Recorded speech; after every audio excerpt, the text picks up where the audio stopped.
Buen día amigos de Novotecnología.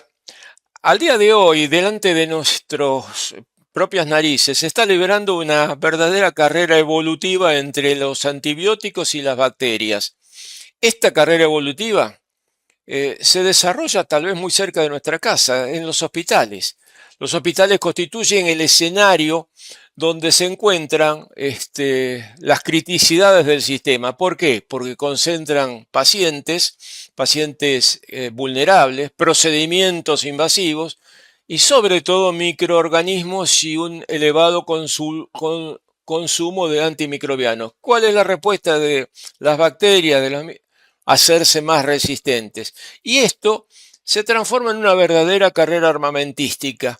Los antibióticos versus las bacterias que viven en los hospitales. Y de momento va ganando las bacterias. Bueno, imagínense ahora que podamos exhibir un escenario donde las bacterias son 1000 veces más que es el que vivimos ahora, 1000 veces más resistentes a los antibióticos, y además van construyendo sus fortalezas. Y sus fortalezas, y quedan esta palabra, los biofilms. Este problema de biofilms le está costando a la humanidad 400.000 millones de dólares al año. Y precisamente nos está acompañando hoy desde Villa María, desde la Universidad Nacional de Villa María, una sociedad anónima, Resistia, que es una startup científica y tecnológica que intenta romper ese paradigma. Resistia no busca crear nuevos antibióticos, quiere hackear los biofilms utilizando moléculas de la propia microbiota, es decir, la del propio organismo, para devolverle la eficacia a terapias que ya existen. La imagen que yo hice después de haber tratado de entender de esto es: agarramos un viejo tanque Sherman, el de la droga que ya conocemos, del antibiótico que ya conocemos, el antibiótico original, y lo reforzamos su estructura, su coraza. Y con eso damos un nuevo combate a un enemigo que está por ahora ganando. Nos va a hablar de este tema Ignacio Mazzone, que es el CEO de Resistia, y tenemos aquí a Laura Bresser, que es la Chief Scientific Officer también de Resistia. Yo decía Resistía, pero me corrigieron, es Resistia. Bueno, la idea es la misma, pero... Y Paula Isaac, hola Paula, hola Laura, bienvenidos Hola. todos. Hola Nacho. Hola Eduardo, ¿cómo andás? Cuéntenme por favor si me equivoqué en alguna de estas cosas y si está más o menos encaminada. Lo que sí les pediría es que se presenten ustedes y que me cuenten cómo nace Resistia. Y qué bueno estar viendo detrás de Paula y de Laura el logotipo del Consejo Directivo de la Universidad Nacional de Villa María. Bien. Los escucho. Sí, hola Eduardo, buen día. Yo soy Paula, soy, un poco para presentarme, soy investigadora de CONICET, soy licenciada en biotecnología de la Universidad Nacional de Tucumán y radicada ya hace 15 años acá en Villa María con Laura. Bien. O sea que Bien. no son nuevas en Villa María, 15 No, años que no, están no. ahí. Hace, sí, yo 15, la hago un poquito más. Sí. Bueno, yo soy Laura Bresser, soy investigadora de CONICET, soy bioquímica, doctora en química, y hace ya un largo tiempo que estamos trabajando primero en la Universidad Nacional de Córdoba y después nos vinimos a radicar a la Universidad de Villa María con este proyecto. Nacho, te dejaron para el final, ¿eh? Está muy bien, está muy bien. Bueno, un gusto estar acá hablando con vos. Y bueno, mi nombre es Ignacio Mazzone, yo soy el CEO de Resistia y trabajé los últimos 7 años en GSK, en GlaxoSmithKline, siempre muy cerquita de la industria farmacéutica y es algo que me apasiona. Y acá con las chicas hace un año, va a ser un año ahora que formamos Resistia. Así que muy contentos Bien. y laburando muchísimo en esto. Estamos entonces en una empresa joven que nace de un acuerdo entre la Universidad Nacional de Villa María y que está a la búsqueda de encontrar un atajo para resolver un problema que a la humanidad le cuesta mucho. Me gustaría que me puedan responder a esto. ¿Dónde está la base científica de la innovación de Resistiac? ¿Qué es lo que hallaron ustedes? ¿El mecanismo? ¿Está validado? Esta es la macro pregunta, pero adelante, nos gustaría saber la respuesta. Bien, así como muy bien explicaste al inicio, el problema de la resistencia es un problema enorme y la mayoría de las veces se asocia a lo que son mutaciones genéticas y está muy bien, es uno de los mecanismos que tienen las bacterias para volverse resistentes. Pero también se empezaron a ver infecciones que eran difíciles de tratar, o sea que el antibiótico no hacía nada, no resolvía, y cuando se aislaba el patógeno, se puede ver que los perfiles de resistencia son normales, o sea, son sensibles en el laboratorio a las drogas. Entonces, ahí es donde empieza a estudiarse este mecanismo que es la formación de biofilm. Y como vos bien decías, es una... Sí. No, ahí aparece en escena el biofilm. Exactamente, que es una estructura donde las bacterias se recubren y se organizan, es una estructura muy compleja, se organizan y se cubren por una matriz que no permite, directamente bloquea el paso del antibiótico. Entonces, el antibiótico no tiene forma de actuar porque nunca llega a tocar la célula bacteriana. Entonces, ¿ustedes qué hacen? ¿Refuerzan el biofilm del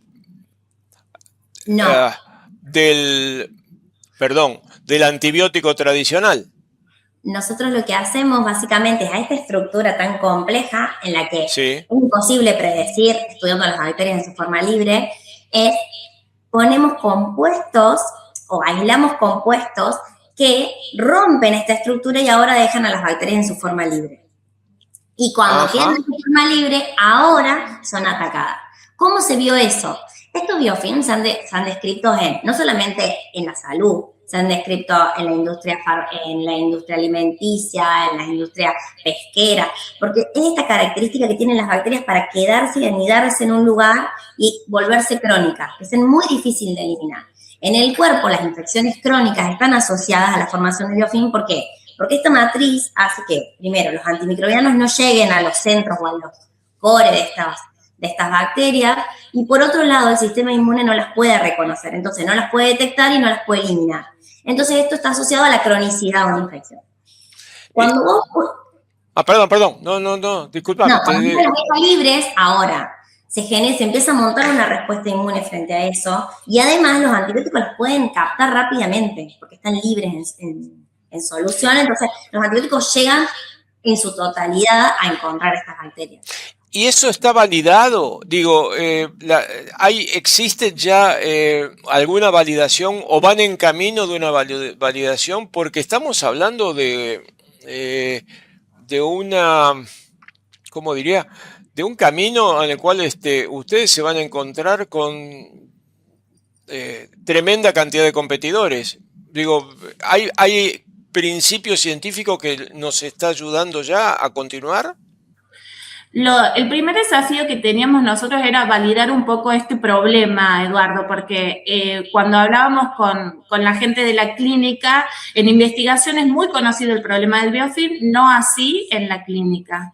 Entonces, cuando hablábamos con médicos, con enfermeros, y la resistencia está súper conocida, pero de ninguna manera se atribuye a otra cosa que no fuera a la bacteria, la mutación genética. Claro. Entonces, lo primero que hicimos fue validar ese problema en la clínica y armamos un banco propio de aislamientos clínicos intrahospitalarios y corroboramos que más del 80% de los patógenos con los que se observan en los hospitales son fuertes formadores de biofilm. O sea que lo primero que hicimos es lograr validar ese problema y a partir de ahí empezamos a validar, por supuesto, nuestra tecnología. ¿Y qué aplicación en humanos van a priorizar? ¿A dónde están apuntando? ¿A qué tipo de infección? También puedo tomar un poquito ahí la posta, ahí completamente no me explicas, pero súper importante el punto que decía recién Paula, porque uno tiene un montón de hipótesis y que la idea es ir validando desde las primeras para poder ir avanzando, digamos, ¿no? Y elegir algo que se conoce mucho en el mundo de las startups y con los emprendimientos, que es un mínimo producto que sea viable y que eso puede ir escalándose. Entonces, bajo ese principio es que dijimos, bueno, de esas bacterias que aislamos, que tenemos un banco ahora de patógenos de muchos aislamientos, ¿dónde estamos teniendo mejores resultados? Y buscar del otro lado, y la industria, ¿qué es lo que le interesa? ¿Cuáles son las patologías que hoy son más un dolor en este tipo de infecciones para la industria actualmente? Y en esa conjunción es que, viendo que teníamos muy buenos resultados en Staphylococcus aureus y en Pseudomonas, arrancamos con esos dos desarrollos y hoy estamos profundizando, digamos. Cuando hablas de ellos, ¿de qué enfermedad estás hablando? Son enfermedades respiratorias, algunas muy conocidas como la bronquiectasia, la fibrosis quística, que si bien tienen otros mecanismos asociados, el biofilm es una de las causas de la cronicidad de esa infección, y todas las infecciones por ahí, que también es algo que viene creciendo muchísimo, que es el uso de dispositivos médicos. Los dispositivos médicos se infectan y están muy asociados a estáfilos, por ejemplo. Y esos son dos problemas muy grandes para el sistema de salud que hoy no tienen una respuesta y que requieren de un montón de procesos quirúrgicos, de intervenciones y un gasto muy grande asociado un costo fenomenal, obviamente. Exactamente. Eso ya nos está orientando, y tu intervención, Nacho, va en ese sentido, al punto en donde la ciencia y el negocio se van cruzando. ¿Ustedes qué modelo de negocio se están orientando? Porque estamos de nuevo en un juego de grandes campeones. Ustedes están jugando contra las grandes ligas y las grandes ligas tienen capacidad de financiamiento y ahí es donde me parece que algo me tienen que contar sobre cómo se están ustedes planificando y ustedes mismos proviéndose el biofilm necesario para que resista. Sí, creo que hay dos puntos importantes ahí, Eduardo, que es, voy primero por un lado el del financiamiento y después por el desarrollo propio, digamos. Pero en términos de financiamiento, es muy importante arrancar. Para nosotros fue muy importante Gridex para poder comenzar, para tener nuestra base de investigación y de estructura, tener una sociedad. Hoy tenemos una sociedad a nivel local para operar como subsidiaria y una sociedad en el extranjero para poder recibir inversiones de futuros inversores, poder seguir avanzando en ese camino, como decís, de las grandes ligas. Tenés que estar disponible para esas grandes ligas. Seguro. Entonces, vamos a volver sobre Gridex más tarde, pero lo recuerdo porque es muy importante recibir un apoyo como el que normalmente el sector científico no tiene. Adelante. Totalmente de acuerdo. Y no es solo el apoyo, digamos, a nivel económico, sino es un cambio muy importante de mentalidad y de entender cómo se mueve el mundo, digamos, no solo privado, sino público y privado, pero el mundo después a nivel negocio, y que negocio no es una mala palabra, sino que es algo maravilloso encontrar algo que sea muy bueno científicamente y encima sea un buen negocio para poder capturar inversiones. Ahora hay que cambiar el mindset, esa palabra ya la están usando. Exactamente, pero, así que eso es súper importante.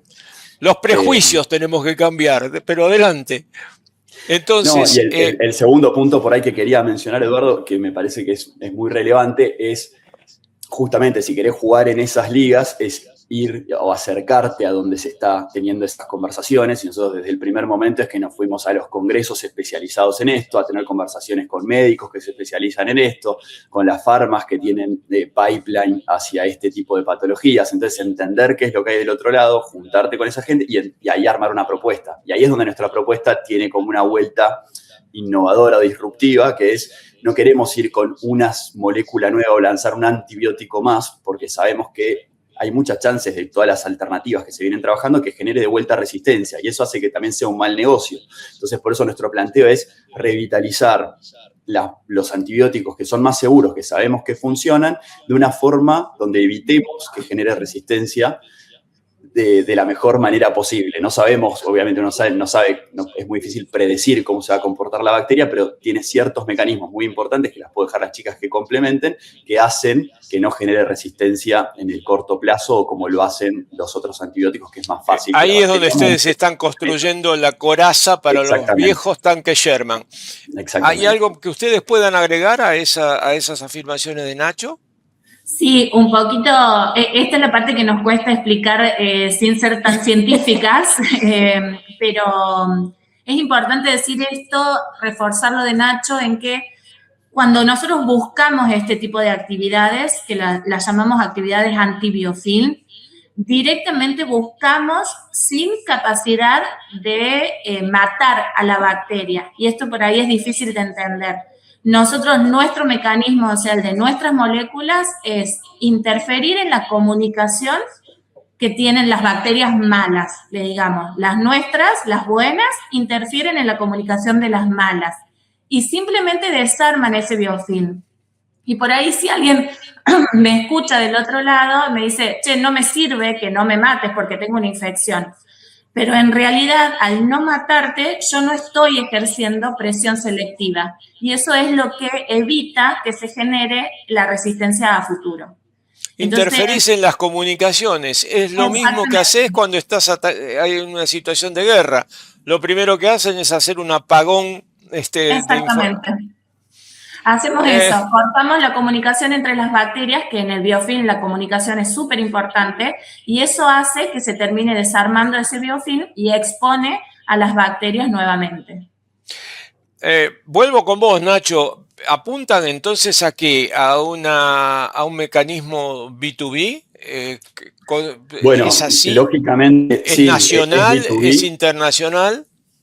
La idea es armar, para nosotros el objetivo es armar una plataforma global y es hacer un negocio B2B en el que para poder ir validando nuestra tecnología es muy importante jugar con esos actores grandes de las grandes ligas, entonces estar bien cerca de las Big Pharma, a ver si aparece alguna oportunidad de licenciamiento temprano con alguna compañía de esas, pero vemos Resistia a futuro con la capacidad de, como son antibióticos que muchos ya perdieron sus patentes, licencias y demás, estamos en condiciones, digamos, de agarrar esos antibióticos y coformularlos nosotros e integrar la empresa verticalmente para salir a competir con todas las empresas farmacéuticas, digamos. Será un tema de escalado. Sí. Ahí revalorizar los activos de los viejos antibióticos. Los sacan del estante y les confieren nueva potencia.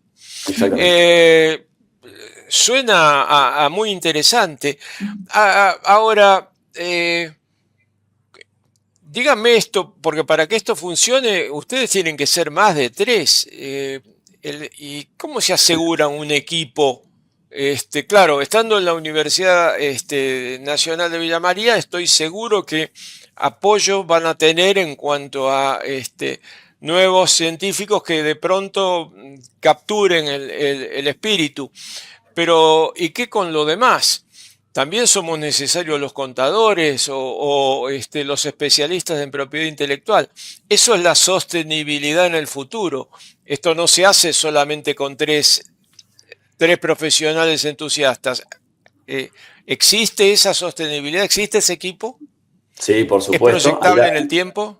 Totalmente. Ahí la dejo a las chicas con la parte más de laboratorio y cómo vamos avanzando con los ensayos, que es súper importante y ahí es fundamental, como decías, el apoyo de un equipo grande de la universidad que viene trabajando también con ellas y que ayudan a que todo esto avance. Pero también es importante tener una estructura ágil, digamos, y que vaya respondiendo a esas necesidades. Entonces, actualmente, como estamos, por los fondos que tenemos en este momento, es contratar esos servicios, como deciste, que el servicio de contaduría no tenemos un contador propio, sino que contratamos ese servicio. Entonces vamos contratando los servicios que vamos necesitando y que van, es muy amplio, como vos decías, van desde un contador, desde un abogado, hasta procesos de bioinformática, multiómica, se pone como mucho más complejo donde nosotros necesitamos entrar. Y presumo yo que Gridex irá acompañando esos pasos. Totalmente, ayuda muchísimo. Son nuestros primeros socios y fundamentales en que podamos ir creciendo. Y en cuanto a la continuidad científica, chicas. Y nosotros acá, la verdad es que tuvimos muy buena recepción, como dijiste, de la universidad. La universidad es como que está muy orgullosa de todo esto. Y bueno, pudimos hacer un contrato para tener un laboratorio acá y trabajar en las instalaciones, porque sería imposible para nosotros montar un laboratorio de cero. Entonces, el equipamiento, todo está a nuestra disposición sin ningún problema. Y bueno, y tenemos una persona, un biotecnólogo también, trabajando en las mesadas, que es como en este momento el responsable de los ensayos en la mesada. Ya hemos hablado entonces de la sostenibilidad, pero a mí me queda una leve duda en cuanto a... Quiero entender mejor, precisamente por las razones que dijimos antes, cómo se están preparando la estrategia de propiedad intelectual.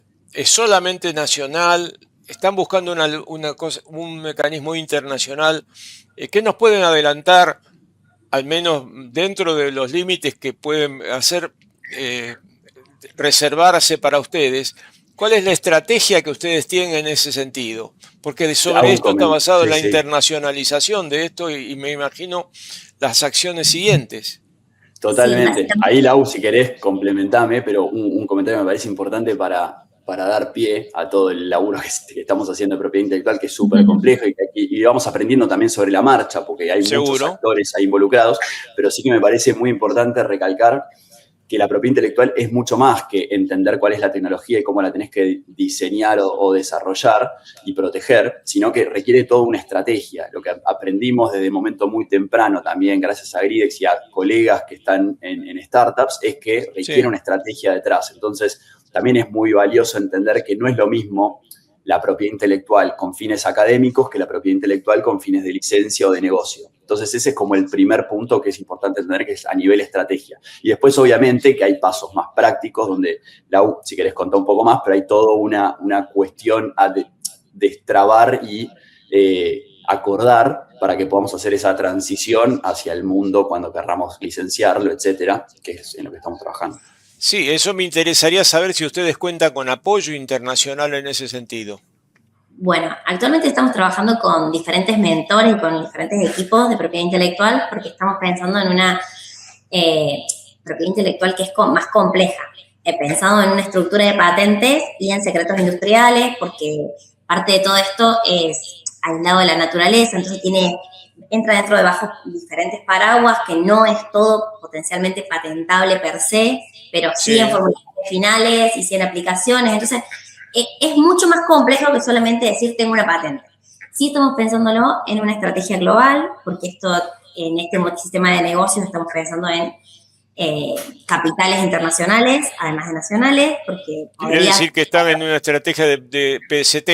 PST y bueno, y ahora estamos viendo cómo armar todo los informes de patentabilidad, los informes de FTO, a ver dónde pueden ser, si están libres para operar o no están libres para operar. Bueno, y con todo eso ir construyendo cómo vamos a hacer la primera presentación de patentes. ¿Tienen mentores en ese sentido?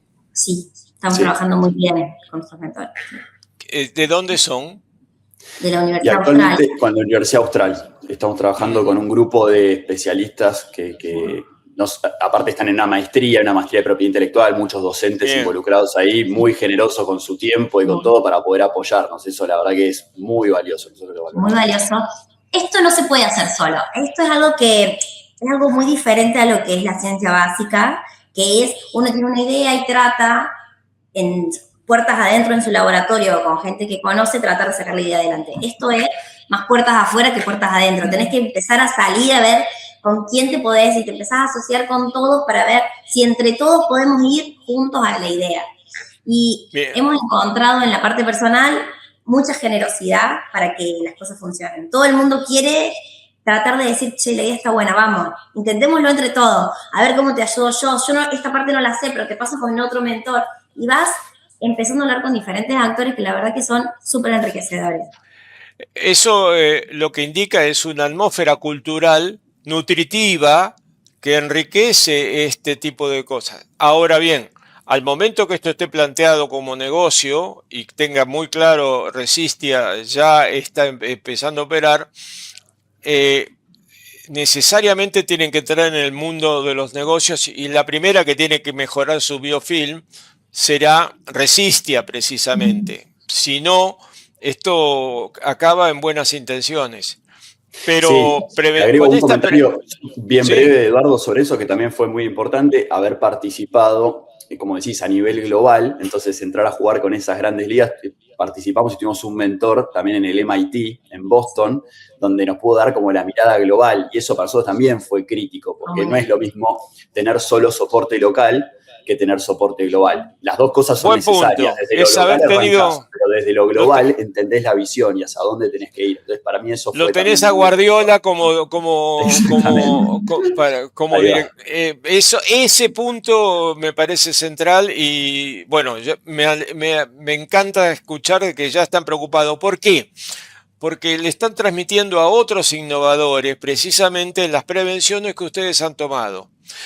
Precisamente sobre ese punto y llegando ya al final de esta entrevista que necesariamente es corta, que hoy nos olvidamos de preguntar qué es lo que ustedes quieren decir y yo no le di lugar. Y mientras hago esta pregunta voy a estar mostrando el sitio de ustedes y voy a, con el permiso que ya me han dado, voy a mostrar también el mail de Paula que nos va a ayudar a responder las preguntas que ustedes quieran formularles. Pero de nuevo, ¿qué nos olvidamos o qué ustedes qué quieren ustedes decirnos? Si te parece, Eduardo, vamos a hacer un comentario cada uno como de cierre. A mí se me ocurre uno como muy ligado, me parece, a lo importante que es incomodarse, porque uno tiene que ir adquiriendo nuevas cosas, nuevas herramientas y nuevas formas de manejarse en un mundo que siempre es a explorar. Entonces es necesario tener como esas ganas de incomodarse e ir a buscar. Y la flexibilidad, porque muchas veces cuando vas a buscar te das cuenta que lo que estás haciendo no era lo correcto, entonces tenés que transformar bastante eso, y ese es como el cambio, ese mindset, ahora que lo pusiste como palabra de moda, pero me parece súper importante y no es solo en los negocios, sino que es mucho en la ciencia, y ahí les doy pie a las chicas, que eso también me parece que es un distintivo cuando se quiere emprender desde la ciencia. Flexibilidad implica también estar dispuestos a cambiar, quiere decir, hay un problema de honestidad en la visión y decir, hoy estaba equivocado, cambio de rumbo. Sí. Las escucho. Y yo, de mi lado, hay dos cosas que me parecen importantes siempre destacar y es un poco la necesidad de armar estos equipos multidisciplinarios. Hay muchos investigadores que se largaron solos en este camino y me parece que se hace muy cuesta arriba. Los que lo han logrado, toda mi admiración y mis felicitaciones porque realmente es un campo muy difícil para nosotros y tener a Nacho, por ejemplo, en nuestro caso, nos da otra seguridad, nos abre otras puertas y nos acelera caminos que de otra manera hubiesen sido muy difícil. Y otra cosa que quiero destacar es en esta unión de lo privado con lo público, que están cambiando y rescatar y resaltar, porque para el sistema público es muy difícil cambiar algunas cuestiones y sin embargo ya hace un tiempo que se ven cambios que son importantes, este apoyo del que hablamos de la universidad, también desde CONICET tenemos herramientas disponibles para todas las situaciones, me parece. Y se han abierto ahora convocatorias para este tipo de proyectos que antes no existían y me parece importante destacarlo porque es un cambio de pensamiento de todo el sistema.